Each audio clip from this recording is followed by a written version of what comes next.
Olá, boa tarde. Começa agora o JTV UFMA. Vamos aos destaques de hoje.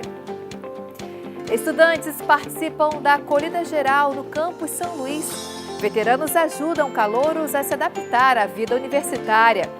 O governo oferece auxílio a estudantes de medicina em vulnerabilidade. Subnotificação dificulta combate à violência contra a mulher no país. E a campanha de conscientização sobre o Alzheimer é tema do nosso quadro Sala de Entrevista de hoje. Nosso telejornal está no ar.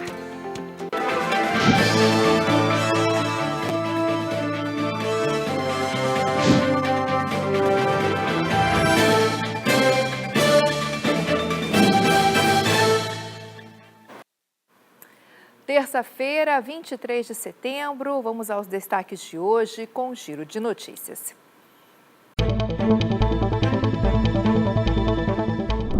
Um homem foi morto a facadas na cidade de Davinópolis, interior do Maranhão.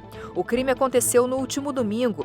De acordo com a polícia, Francivaldo Souza Silva teria ido cobrar uma dívida quando foi atacado com vários golpes de faca. O suspeito já foi identificado, mas segue foragido. Em Balsas, um homem investigado por cometer assassinato ligado a crime de homofobia. O suspeito, Francisco Caio de Almeida, é acusado de matar com golpes de facão a enteada Letícia Pereira da Silva, de 23 anos. Segundo a polícia, o acusado já possui histórico de violência doméstica. Foram recuperados 324 veículos durante uma operação policial no Maranhão. Avaliados em mais de 6 milhões de reais, os veículos foram apreendidos em diferentes cidades do estado. A ação, coordenada pela Polícia Rodoviária Federal e Polícia Civil, é considerada a maior ação já realizada contra fraudes veiculares no Maranhão.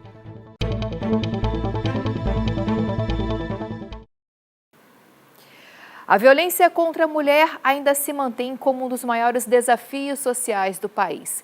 Muitas vezes, o silêncio e o medo impedem que os casos cheguem às autoridades. Isso pode ser observado por meio dos resultados do Mapa Nacional da Violência contra a Mulher, que destacou a forte subnotificação de casos de violência de gênero no Brasil. A violência de gênero ainda é uma chaga social que persiste no Brasil. Segundo dados do Mapa Nacional da Violência contra a Mulher, em 2023, somente na região Nordeste, 62% das mulheres não procuraram a polícia após sofrer violência. O fato traz à tona um problema central que dificulta o combate a casos como esses: a subnotificação. É muito difícil você denunciar uma pessoa que você já se relacionou. Então, vem com a culpabilização, porque geralmente essa mulher ela conhece a família do agressor, ou então é o pai dos filhos dela. Então, nós trabalhamos aqui com um projeto de psicoeducar essa mulher, dela entender a necessidade dela viver sem violência e de entender que aquilo dali pode chegar ao feminicídio. Até o momento, aqui no Maranhão, 36 mulheres foram vítimas de feminicídio. De acordo com o governo federal, de janeiro a julho deste ano, o Ligue 180 registrou mais de 594 mil atendimentos e 86.025 denúncias de violência contra a mulher em todo o país. Isso significa que, apesar dos números expressivos de denúncias, eles ainda não refletem a real situação das vítimas de violência doméstica no território nacional. O Poder Judiciário tenta enfrentar com dois objetivos principais. O primeiro é na prevenção, buscando a realização de um trabalho que vise a conscientização de todos, homens e mulheres, para a questão da violência e a formação de nossos jovens para que se evite no futuro esse mesmo índice de violência que tem hoje.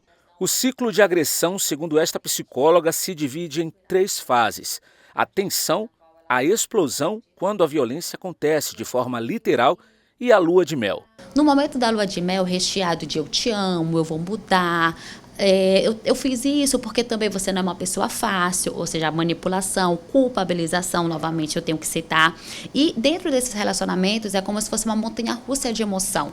E o reforço é intermitente, ora eu dou, ora eu não dou. E aquilo dali cria uma espécie, vai fomentando uma espécie de dependência emocional e de vício emocional por aquela pessoa.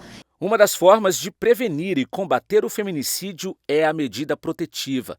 A maioria dos casos de assassinato de mulheres se dá pela escalada de violência num relacionamento tóxico aliada ao não afastamento do agressor. É preciso que todas as mulheres que se sintam ameaçadas peçam medidas protetivas. Diga-se que dá quase 40 mulheres já que sofreram feminicídio esse ano no Maranhão, nenhuma tinha medida protetiva. O que demonstra que a medida protetiva é um meio real e eficaz de proteção das nossas mulheres.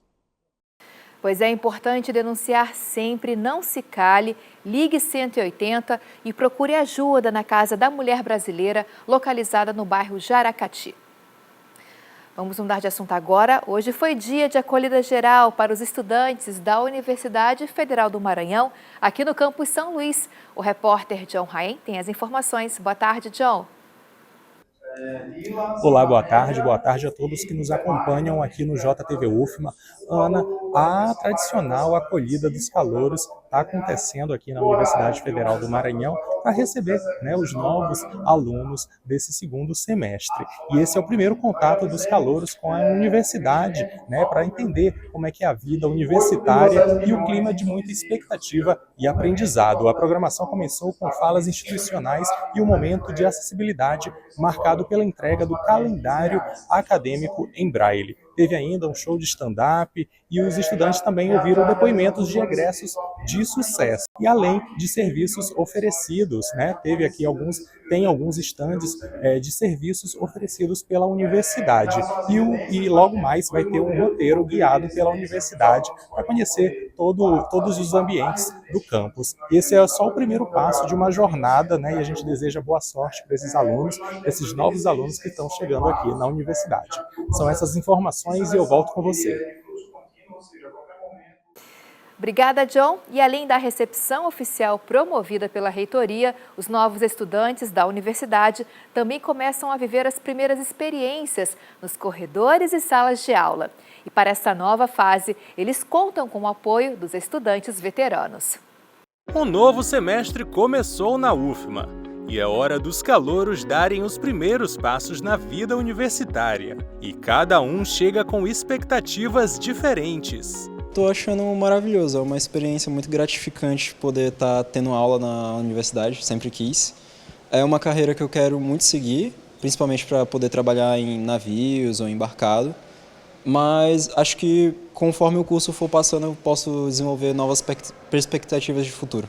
Eu quero crescer como ser humano, pegar o máximo de cultura que eu puder aqui no curso de teatro, que é uma coisa que eu estou muito feliz, porque eu vivia bem alienada nessa questão, principalmente aqui no Maranhão. Mas quem já caminha pelos corredores da universidade sabe que essa nova etapa exige muita organização.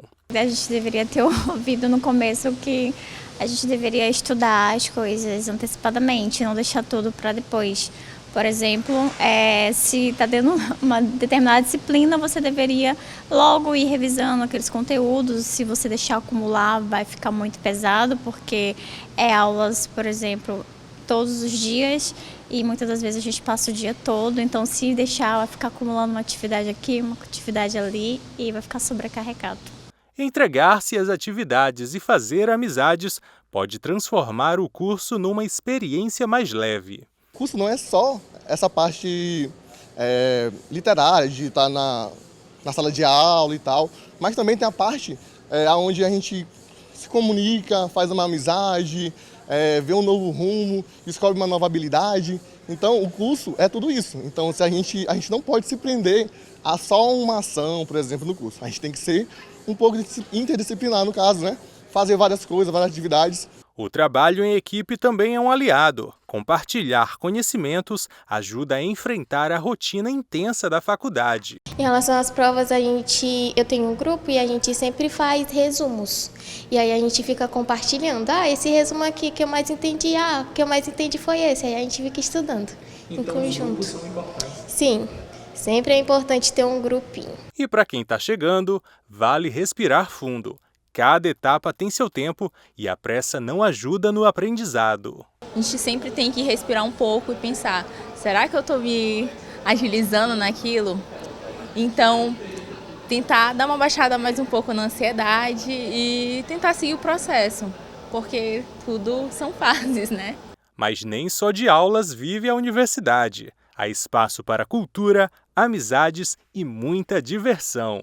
Eu sempre recomendo ligas acadêmicas, que são super importantes, que focam no curso que a pessoa está inserida, né? Então pode ir no centro acadêmico para encontrar as ligas que estão disponíveis e já se engajar nelas. E assim, entre livros, amizades e experiências, os novos alunos vão descobrir que a UFMA é um mundo de oportunidades pronto para ser vivido a cada semestre.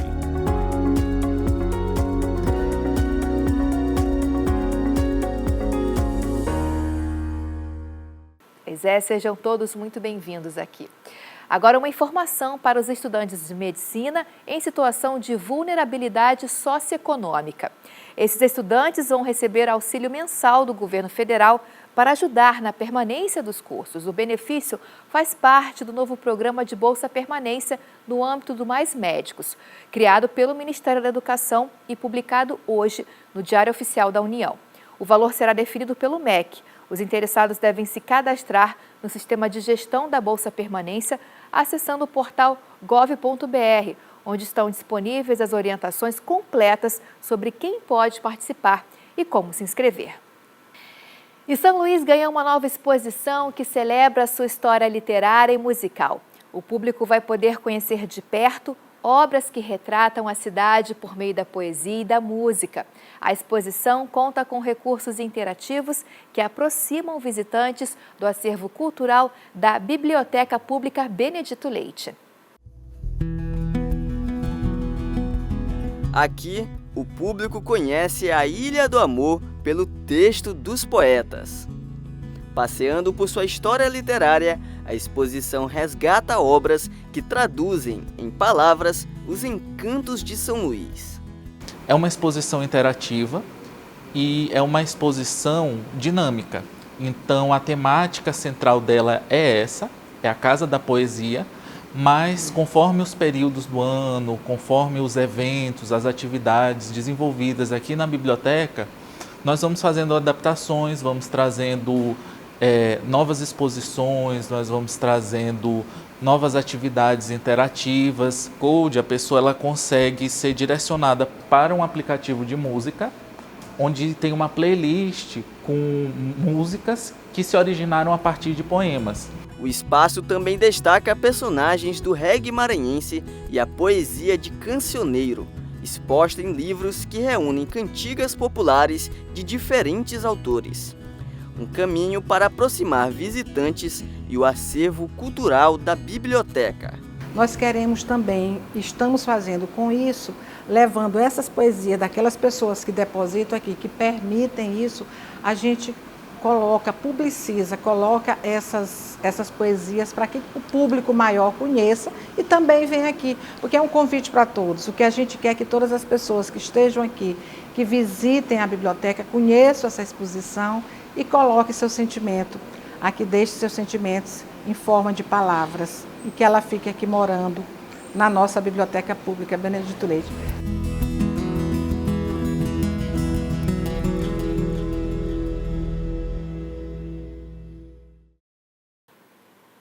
Muito bom, né? A gente vai para um rápido intervalo e na volta você confere uma conversa sobre a campanha de conscientização sobre o Alzheimer. Vamos para o intervalo e voltamos já já.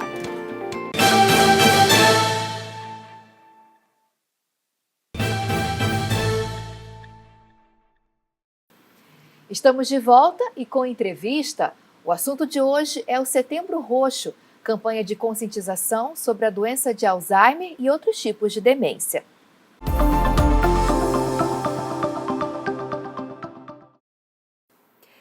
Neste ano, a campanha Setembro Roxo tem como tema Pergunte sobre Demência, Pergunte sobre Alzheimer.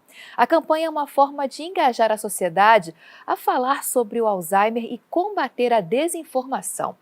Então, sobre essa campanha, eu converso agora com a Rosicler Malta, que é fonoaudióloga, especialista em saúde da família, membro da diretoria da Abras Regional Maranhão. Seja muito bem-vinda ao nosso telejornal. Bom dia, Ana. Bom dia. Eu fico muito feliz em receber esse convite em nome da Abras Maranhão. Nós que agradecemos a sua presença. Doutora, estima-se que mais de 50 milhões de pessoas em todo o mundo têm Alzheimer, mas esse diagnóstico às vezes não é reconhecido nem pela própria família. Como as pessoas podem ter esse diagnóstico? Quais são os primeiros sintomas? Como ficar atento se tem alguém na sua família com Alzheimer? Então, eu vou me reportar ao dia 21 de setembro, que é o Dia Mundial da Doença de Alzheimer, para eu poder chegar então a essa questão do diagnóstico. Esse dia 21 é exatamente para nós conscientizarmos, trabalhar essa questão do fortalecimento da conscientização, desmistificando essa questão da doença, da demência propriamente dita.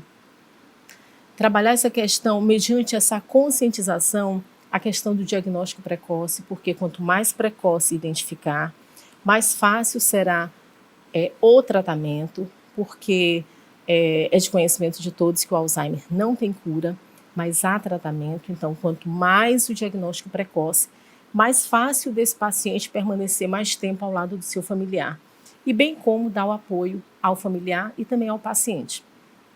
É exatamente isso que a Associação Brasileira de Alzheimer Regional Maranhão faz, porque a Abras não é assistencial. A Abras tem um grupo de apoio que acontece sempre ao segundo sábado de cada mês no Asilo Mendicidade, e nós temos também um local lá no CREASP, que é o Centro de Referência e Assistência à Pessoa Idosa, que funciona lá no CSU, onde era o antigo CSU da Coab. É uma instituição estadual. Bom, por que eu me reportando essa questão do Dia Mundial para eu chegar então na questão da dificuldade do diagnóstico? Dos sintomas. Muitas vezes acontece, o familiar, ele desconhece a doença de Alzheimer, e às vezes a questão do declínio cognitivo, da dificuldade de memória, eles acabam achando que é algo pura e simplesmente da idade. Que nem sempre é em decorrência da idade. Existe a demência senil, que é decorrente realmente da idade, do envelhecimento, porque eu costumo dizer que nós envelhecemos como um todo. Por mais que eu tente externamente tentar me manter em forma, os meus órgãos ainda não há nenhum tipo de estética que eu possa fazer com que eles voltem a ter a vitalidade de antes. Então, existem casos de doença, de Alzheimer, não necessariamente associados à terceira idade, mas casos precoces também em pessoas mais novas. Sim, Como existem. identificar esses sintomas, doutora?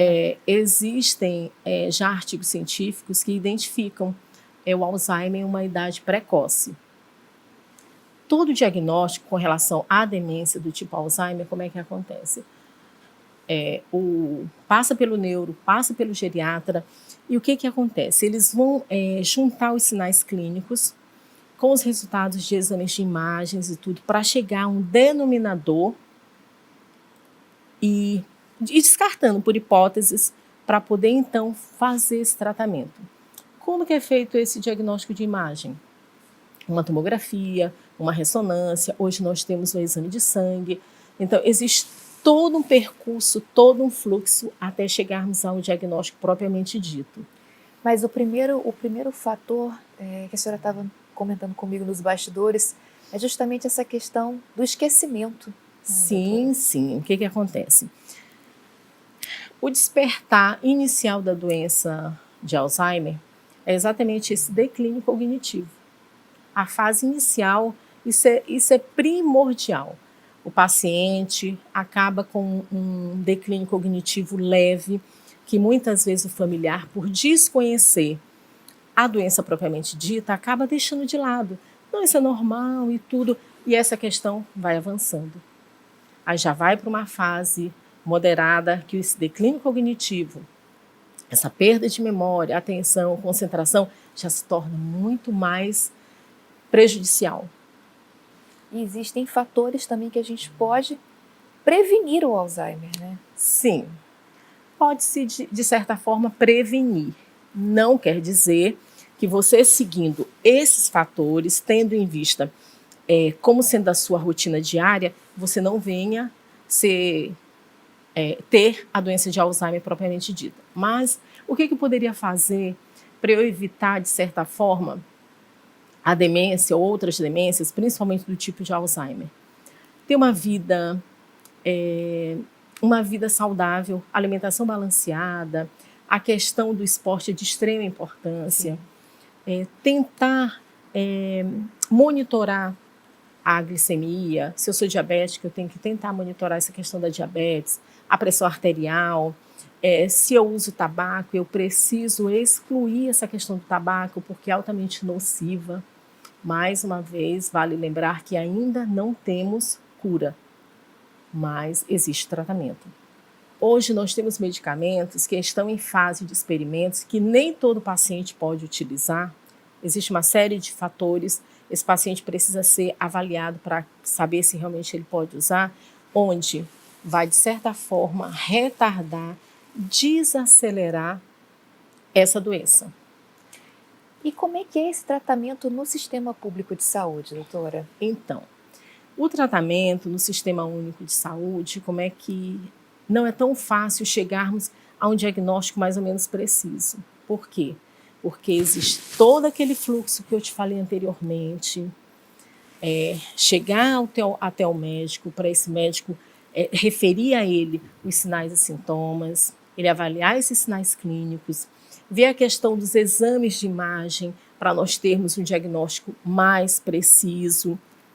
E o que acontece? Não é que o nosso serviço público não sirva, não presta. Sabe o que tem acontecido? É que a população ela tem envelhecido de uma forma assim assustadora. Isso em nível de mundo, eu não estou falando em nível de Brasil. Estima-se que, como tu falaste anteriormente, 55 milhões de pessoas no mundo têm demência. Exatamente. E desses 55 milhões, 60% a 70% têm a doença de Alzheimer.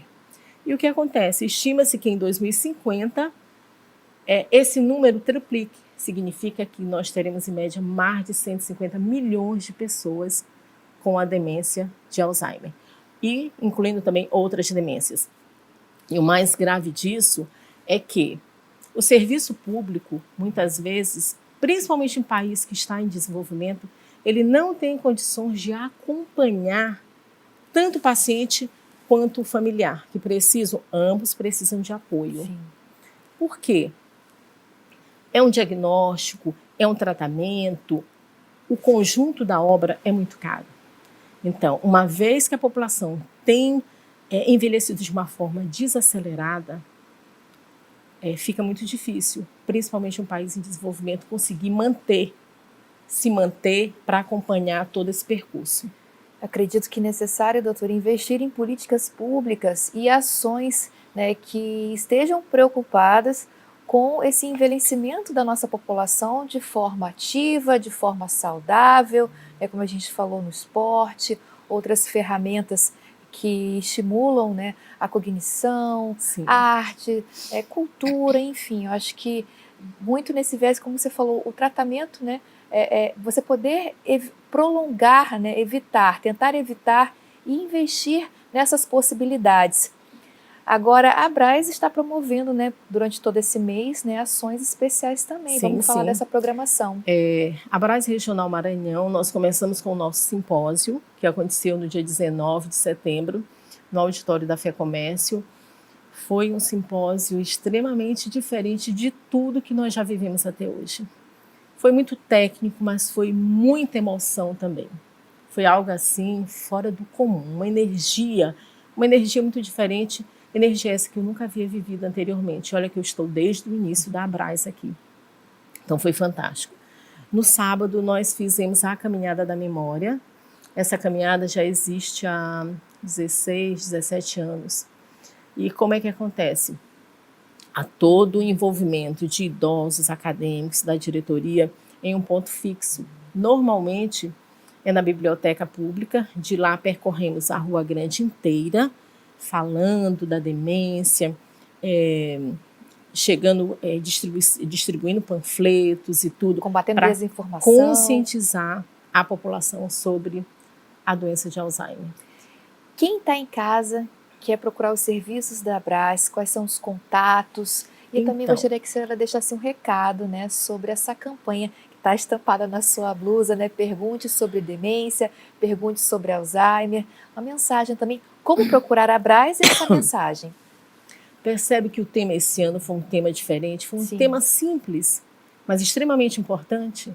Para conscientizar, a população a falar sobre esse tema. Porque essa fala... Não ficar com medo, né, essa doutora? fala, a gente já vem fazendo há muitos anos. Sim. Mas se tivesse tendo resultado, não se faria necessário voltar, de certa forma, para um tema mais específico.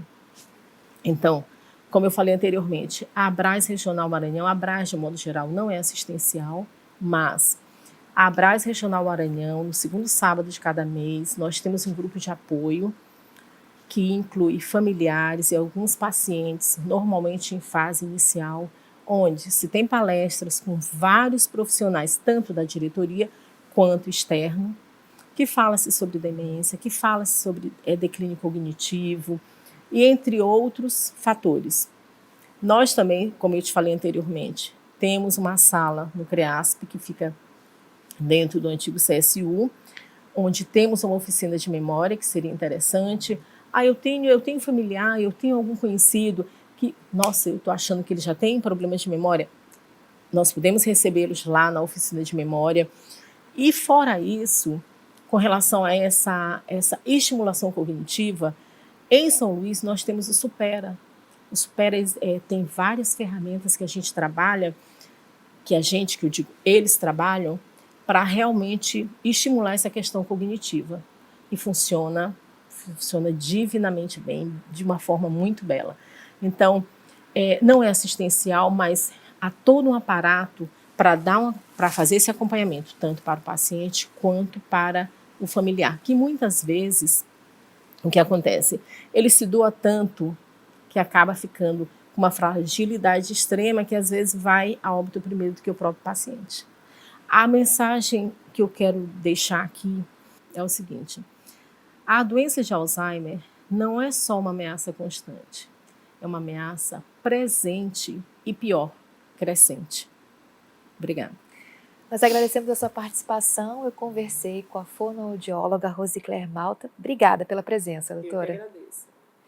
E agora um convite para você acompanhar a programação da TV UFMA. Hoje tem o programa Sem Filtro. E a gente recebe hoje, né, um dos grandes nomes do cinema nacional, que é o ator Samuel de Assis. Não perca, programa Sem Filtro, hoje às 21h. E o nosso telejornal termina por aqui, mas você de casa pode acompanhar a nossa programação no YouTube e no Instagram da TV UFMA. Acompanhe também um resumo do nosso telejornal no programa Destaques JTV UFMA, às 18h. Uma ótima terça-feira para você.